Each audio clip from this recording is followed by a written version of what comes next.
Welcome back. This is All Angles. Well, the country's Olympic and Paralympic athletes are being honored this afternoon. A parade for the medal winners, starting from the Union buildings, will culminate with an award ceremony in Boksburg this evening. Star swimmer Tatiana Schoonmaker and surfer Bianca Buitendach brought home gold and 2 silvers. Team SA's Paralympic team fared even better with 7 medals.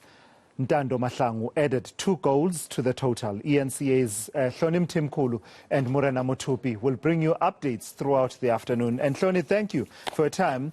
We are awash. We are a nation always awash with bad news, always worried about corruption and crime and all of these issues. But from time to time, it's important to pause and celebrate those who actually go out of their way to make us proud. Tell me about this tour. I understand now you are in Kempton Park, Boksburg area. Yeah, Chilash, you talk about how we need a bit of hope, and you have to remember that this whole Olympic Paralympic campaign started with a bit of controversy, I would say, when there was confusion around whether the athletes would be rewarded for their performances at the Tokyo Games. But of course, we've come a long way since then, and we've had that confirmation about what would happen. And we are here today where there will be this bus parade that, as you said, will start at the Union buildings, and it will go all around between Pretoria and then into Johannesburg as well, just to so that people can see who the medalists were from the Tokyo Paralympics and the Olympic Games. So at the moment, I am at the Birchwood Hotel. The bus, I'm going to move out of shot, has just arrived with the athletes. It's an athlete banner on the bus. So you've got Cheryl James to begin with, and then you've got Peter Dupree, you've got Bianca Buitendach, you've got Tatiana Schoonmaker, Ntando Mahlangu, Andre Neves, as well as Luzanne Kusia, who won 2 medals at the Tokyo Paralympic Games. So it's a labeled bus, and the athletes have just gotten on, actually. It took a bit of a while to get everyone on. There was a lot of excitement, with everyone kind of excited about what's happening, but the bus parade is about to start.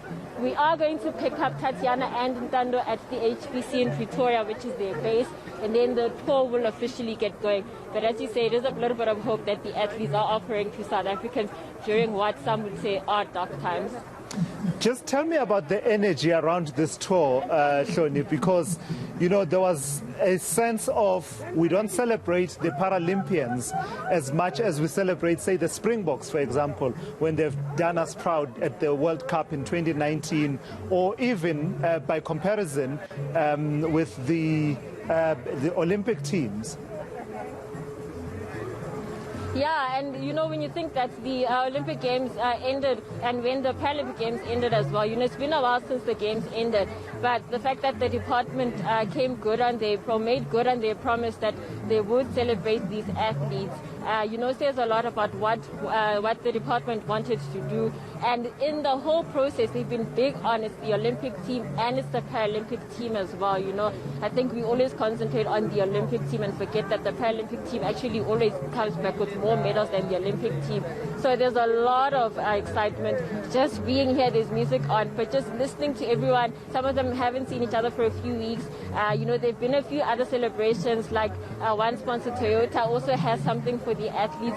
We remember that for the Olympians, Bianca and Tatiana, they had a crowdfunding initiative, and they were also handed over their bonuses from that. So there's been a fair bit of excitement around this, and I imagine that today, with this bus parade going around, and hopefully with people kind of coming out and seeing what it's all about, that excitement will be ramped up even more. And there's going to be an awards evening also in Boksburg a bit later on. Tell me a bit more about that.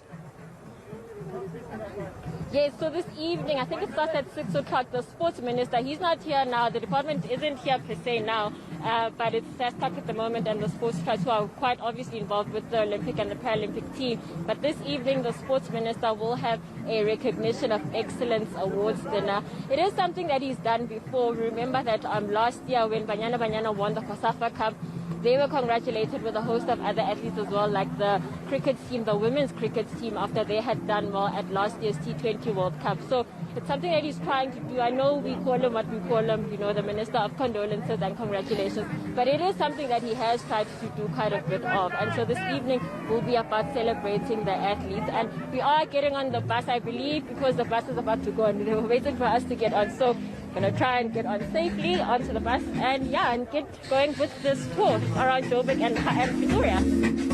All right, Shoni, I think it's getting a bit noisy inside the bus there. It's a carnival atmosphere. I cannot believe you called Nathi Mthethwa the Minister of Condolences and Congratulations. I will not be joining you. I said people call him that. No, you said people we call him that. Not me. I don't call him that. All right, Shoni, I don't know if you can take one quick one. Just lastly, in terms of the reward from all of this, we can talk financial reward and we can talk sponsorships and medals, etc., etc. But I think I would like you to talk to the reward of inspiring young South Africans, the likes of Ntando Mahlangu, Tatiana Schoonmaker. We have names, for instance, my generation, going back as far as Ezekiel Sepeng and people such as Penny Haynes, names that we've always looked up to and can still remember to this day. I imagine for those athletes, nothing will trump that ability to inspire. Yeah, and when we talk about that, of course, remember Tatiana Schoonmaker and winning in the breaststroke, that it had been the first time since Penny Haynes in 1996 won a swimming gold medal for women, So, and she was talking about that, and everyone was talking around that as well.